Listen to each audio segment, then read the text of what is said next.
بسم اللہ الرحمن الرحیم۔ نب ٹی وی کی طرف سے میں آپ لوگوں کے ساتھ بہت ہی پیاری حدیث مبارکہ سنانے جا رہی ہوں۔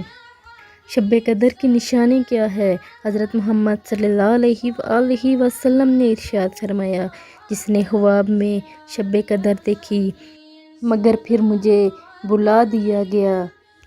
یہ رمضان المبارک کے آخری عشرے کی طاق راتوں میں ہے۔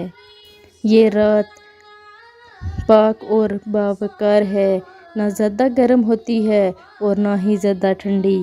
اس میں شیطان نہیں نکلتا یہاں تک کہ صبح صادق نہ ہو جائے۔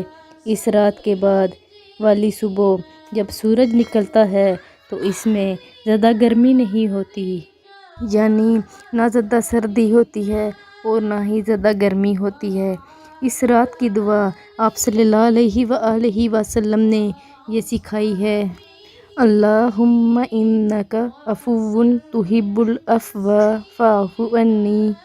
اے اللہ، آپ بہت زیادہ معاف کرنے والے ہیں، معافی کو پسند کرتے ہیں، لہٰذا میرے گناہ بھی معاف فرما دیجئے۔ جامعہ ترمذی کی حدیث مبارکہ ہے۔